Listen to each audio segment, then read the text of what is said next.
pour vous parler encore une fois de cette équipe de Chelsea. Et c'est généralement l'homme qui nous a mis des frissons depuis 1 an et demi. Voilà, on commence à se poser un peu des questions sur lui. C'est évidemment Cole Palmer. Il est un peu moins en forme en ce moment, malgré des statistiques quand même intéressantes. Qu'est-ce qui se passe avec lui? Je suis là pour en discuter avec, encore une fois, Timothée et Axel. Axel, j'ai l'impression qu'on n'a pas le même joueur par rapport à la saison dernière. Est-ce que je me trompe? On n'a pas le même... Bon, calmons-nous déjà, niveau statistique, il est quand même à 14 buts, 6 passes D. On parle d'un joueur quand même qui a 20 applications sur 22, 23 matchs. Donc finalement, c'est quand même une bonne saison statistique de Palmer. Mais j'aimerais bien me recentrer, moi, sur sa faculté à incliner, du coup, le résultat lors d'un gros match, ou à même exister lors d'un gros match. Parce que si on prend Arsenal, Liverpool, City, j'enlève United et Tottenham, désolé pour les communs, mais pour moi, ça fait pas... Je prends que le top 10. Ouais. C'est 0 ligne de stats cette saison face à... C'est aucune passe décisive, aucun but, et finalement, c'est... En dehors de ça, c'est même dans le jeu où on le voit pas. En fait, il est totalement absent de ces matchs-là. On le voit pas, du coup, demander le ballon, essayer de créer le jeu. On le voit assez effacé, en fait. Et c'est quelque chose, en tant que meneur de jeu de Chelsea, et quand on le voit qui porte autant Chelsea sur des matchs un peu plus mineurs comme Brighton ou face à Newcastle aussi, quand ils étaient moins bien, c'est ce qu'on attend de lui dans des plus grosses oppositions, et là, pour l'instant, on l'a pas encore. Donc... Justement, Tim, est-ce que tu trouves des raisons apparentes à ça? Parce que quand même, la saison dernière, comme je le disais tout à l'heure, il nous a vraiment ébloui, tant dans la créativité, tant que dans la surface. Est-ce qu'il y a dans le jeu vraiment des différences dans le système, par exemple, qui te paraissent, toi, vraiment à l'origine de ça? Le contexte, il est totalement différent. T'as un nouveau coach, il y a eu quand même un gros turnover. T'as aussi des joueurs qui se sont révélés. Un Moises Caicedo qui est bien meilleur. T'as Nicolas Jackson qui, même s'il y a eu des turbulences, fait quand même un bon début de saison, notamment. T'as eu l'arrivée de Pedro Neto, Jadon Sancho, Noni Madueke qui joue quand même beaucoup plus que l'an dernier. Donc ça, c'est aussi des paramètres à prendre en compte parce que c'est plus la même équipe. Moins stable pour toi? C'est moins stable. Moi, je trouve, on en avait déjà parlé, on en reparlera peut-être à l'avenir. Je trouve que la gestion de Maresca, elle est quand même critiquable. Tout n'est pas acheté, mais il y a quand même des choses à quel niveau? Notamment dans la gestion des joueurs, les 11 que tu conduis, que tu reconduis. On en avait parlé, tu vois, par exemple, des Nkunku, des Félix, qui n'avaient quasiment jamais vu la lumière de l'APL, et des joueurs que tu surutilises. Par exemple, Palmer, pour moi, il a été surutilisé. Il y a des matchs où tu dois le faire sortir plus tôt parce que tu vois que physiquement, il ne tient plus, et c'est normal. Quand on est en première ligue, avec l'intensité qu'on connaît à ce championnat, vaut mieux... sauf que pour le coup, pour sa défense entre guillemets, il joue pas en Conference League notamment, où il est pas inscrit. Donc il joue pas en Conference League, mais on lui demande quand même énormément. On connaît le rythme effréné de l'APL. Puis c'est un joueur aussi qui est beaucoup ciblé par les adversaires, à qui on demande énormément. Et puis on parle beaucoup de Palmer dans les gros matchs, mais j'ai envie de dire aussi quid des autres, parce que contre City, ok, on parle de la passe mal ajustée de Palmer. Jackson, pour moi, il vend le match. Il y a 2-3 occasions qui doivent terminer au fond, et à 2 ou 3-0, la physionomie n'est pas du tout la même et tu perds pas la rencontre. Face à Liverpool, le milieu de terrain est quand même assez inexistant, à part Caicedo qui fait un bon match. Pedro Neto, Jadon Sancho, quand c'est pas West Ham ou autre, je les vois pas énormément, surtout Jadon Sancho qui, malgré des bons débuts, a quand même du mal à bien enchaîner. Irrégulier un peu, Jadon. Très irrégulier. Pedro Neto, ça reste, c'est convaincant, mais ça reste quand même un petit peu timide par moment. Donc, Cole Palmer n'est pas non plus irréprochable, mais je trouve qu'on en fait beaucoup. Faut pas oublier quand même que c'est un joueur qui a énormément porté Chelsea la saison dernière. S'ils sont 6e, ils le doivent à 95% grâce à lui. Pour aller dans ton sens, cette saison, depuis 2 mois, Cole Palmer a créé 32 occasions dans les derniers matchs. Quand même. 0 but. Et il n'y a pas énormément de passes décisives non plus. Donc, ça va un peu dans ton sens. Qu'est-ce qu'il peut y faire aussi? Parce que il va pas créer les occasions pour lui-même. Il faut aussi que derrière ça suive. Et l'an dernier, c'est un peu ce qu'il faisait. Il arrivait à être partout, à la création, à la finition. Après, voilà, on parle d'un joueur qui a quand même que 22 ans. C'est sa 2e grosse saison complète et en plus, c'est la première où les attentes sont aussi élevées. Donc, c'est pas facile à gérer. Je pense que c'est mental aussi. C'est peut-être mental aussi, parce que là, il y a énormément de pression. Et malgré tout ça, tout ce qui pourrait aller à son encontre, je trouve qu'il s'en sort pas si mal que ça. Il fait quand même une très bonne saison. Axel a rappelé les stats, c'est très solide. Justement, Axel, comment toi tu vois cette évolution? Est-ce que tu le sens vraiment, comme disait un peu Timothée, vraiment essoré physiquement, même mentalement, ou tu penses que il y a des questions de jeu, ou alors vraiment lui aussi doit un peu prendre cette responsabilité, il a un gros statut, il a un gros salaire. Qu'est-ce que t'en penses un peu de tout ça?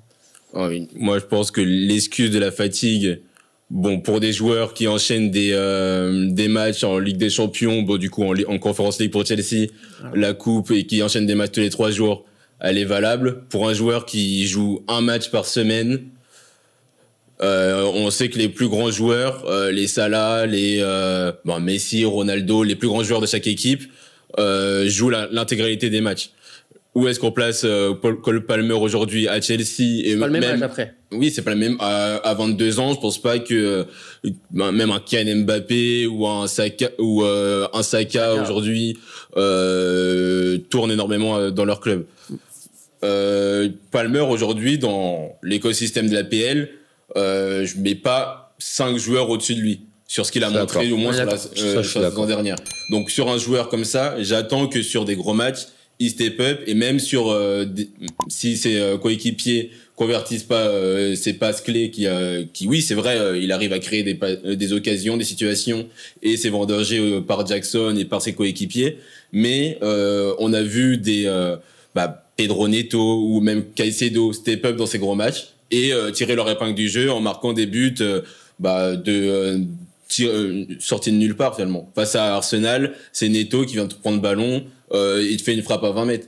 Face à Liverpool, c'est Caicedo qui, à l'entrée de la surface, va te sortir une reprise de volée. Moi, c'est ce genre d'exploit que j'attends de Cole Palmer, et c'est ce genre d'exploit qui n'arrive pas à Chelsea cette saison.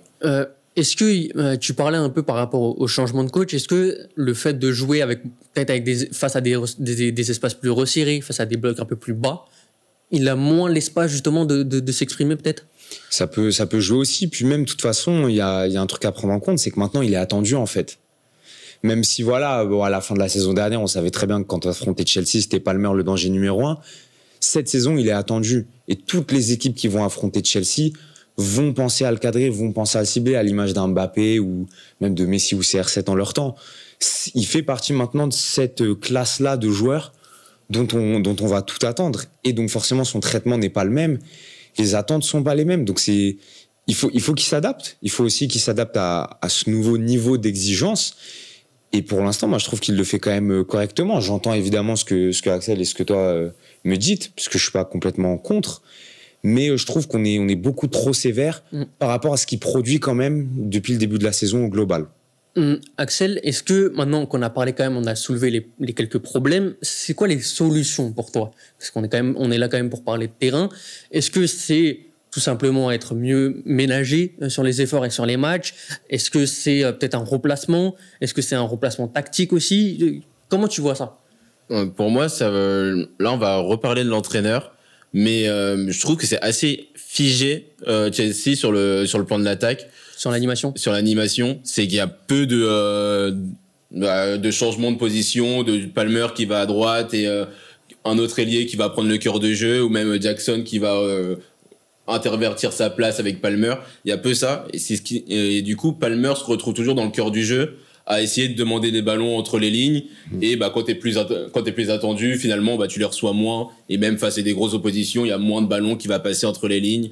Parce que t'es face à des joueurs un peu plus haut niveau. Donc c'est cette animation-là qu'il va falloir retravailler au niveau de Chelsea. Donc là, c'est plus au niveau du coach, mais même ça peut venir directement des joueurs. Tu peux dire ok, là j'y arrive pas, viens on change, moi je vais sur le côté. Mais je l'ai vu ça à un moment récemment, c'était face à Bournemouth où Nicolas Jackson fait ce contrôle et va percer cette attaque, et il fait une passe assez magnifique pour Palmer qui va justement marquer. Donc, et c'était, je crois, au début du mois de janvier. Donc quand même, il y a un peu ces changements de position de la part de certains joueurs. Moi, c'est plutôt un peu plus bas de la part du double pivot, notamment avec Enzo Fernandez et Caicedo, tu l'évoquais, mais aussi Lavia. Je trouve qu'ils ne sont pas assez responsabilisés vraiment dans la construction du jeu. Je pense surtout à Enzo Fernandez, par exemple, qui pourrait jouer plus à un plus haut niveau. je veux dire en termes de position. Est-ce que tu penses que ça peut être une solution ou en vrai, vraiment, Palmer, il doit vraiment rester dans cette position de 10 ou de 9,5 ? Là où je vous rejoins un petit peu, c'est que je pense qu'il doit y avoir une meilleure répartition des tâches offensives. Dans le sens où c'est vrai que, voilà, on l'a dit, tu as des profils un peu polyvalents et au final, des fois, on s'y perd un petit peu. On ne sait plus trop qui a les clés du jeu, qui est à la finition, qui est à la construction, qui fait l'essuie-glace. Et le fait peut-être d'avoir soit Enzo Fernandez qui prend vraiment ses responsabilités, soit, vous irez voir l'autre vidéo, mais un vrai numéro 9, tu vois, peut-être que ça permettrait d'y voir plus clair. Okay. Dans le sens où on aurait le numéro 9 qui serait un pur finisseur, Palmer qui serait un vrai organisateur, je sais pas moi, Neto, Jackson ou Sancho, qui serait un vrai dynamiteur. Et là, je pense que dans cet écosystème-là, avec ces rôles qui seraient mieux définis, Fernandez qui serait la rampe de lancement un cran plus bas sur le terrain, ça permettrait aussi à Palmer de savoir, ok, là, mes consignes, précisément, c'est ça. Parce que l'an dernier, il n'était pas du tout cadré. Il est extrêmement talentueux, donc on a de la chance. Enfin, les Blues ont eu de la chance, ça se voyait pas trop. Oui, après Mauricio Pochettino donnait beaucoup plus de liberté. Il lui donnait plus de liberté. Et là, Maresca, on a l'impression qu'il y a quand même pas mal de flou autour de son réel rôle. Tu vois, on sait même pas dire s'il faut le mettre absolument dans l'axe ou absolument à droite. C'est aussi ce qui fait une de ses forces. Mais là, je pense que ça peut poser problème aussi. Donc, il faudrait peut-être juste mieux répartir les rôles en attaque. Après, le seul défaut, c'est que du coup, tu as perdu potentiellement son remplaçant qui pouvait être un Joao Félix, par exemple. Donc, maintenant, ça laisse la place pour un Nkunku de jouer à cette position-là. Oui, si Maresca doit faire confiance. Du 9. Si Jackson ou quoi se pète, tu vois, Jackson et Nkunku, j'ai déjà dit, pour moi, c'est pas forcément très compatible. C'est pour ça que là, il essaye de faire jouer un peu plus Marc Gouillou. Je crois qu'il s'est blessé d'ailleurs sur le dernier match, là, sur l'action. Donc, à voir. Je pense que là, pour les 9, ça va être assez compliqué pour cette saison. Cet été, faut attendre cet été. Pour le restant de la saison, pour toi, c'est 3-4 joueurs qui se relaient les uns aux autres. Pour moi, j'ai vu des signaux positifs quand même face à West Ham au niveau de l'énergie, même si dans le contenu, je retiens pas énormément de choses, mais au niveau de l'énergie, au niveau de la combativité qu'ils ont eu dans cette seconde mi-temps. Et aussi, du coup, de Maresca, c'est quand même à mettre à son crédit, qui a quand même bougé les choses directement à la 50e minute pour mettre un nouveau jus dans cette équipe. Il y a quand même un esprit de combativité et de groupe dans cette équipe. Donc, je les vois quand même accrocher le top 4, 5, qui peut être qualificatif pour la Ligue des Champions. Et pourquoi pas Jackson avoir un nouveau rebond ou même un Gouillou avec un peu plus de temps de jeu, se révéler, on ne sait pas. En fait, j'ai réfléchi un peu à la question. Pour moi, une option qui peut être intéressante, parce que Jackson, même si je vois ses failles, je trouve que c'est un joueur qui est quand même intéressant dans le jeu. J'aimerais bien essayer voir justement ce que je disais, un milieu à 3 vraiment avec un Lavia, Caicedo et un Enzo Fernandez qui soit assez libre pour un peu décharger Palmer de ses responsabilités et le reposer un peu, et Jackson qui soit vraiment comme un faux neuf en fait, vraiment qui vienne assez bas, décrocher, amener sa puissance et sa combativité pour amener le ballon vers le haut, et un Sancho et un Neto qui viennent vraiment rentrer et être impactants dans les derniers mètres. C'était nos solutions et nos constats sur Palmer. J'espère que ça vous aura plu. N'hésitez pas à lâcher des likes. Surtout, c'est très important pour notre référencement. Surtout, dire ce que vous pensez de cette situation de Cole Palmer. Est-ce qu'on est peut-être un peu trop exigeant ou alors un peu à juste titre quand même? Donc, n'hésitez pas encore une fois à commenter, à liker, à partager. Et merci beaucoup les gars de m'avoir accompagné. Merci beaucoup les amis de Central. Bonne soirée. Ciao.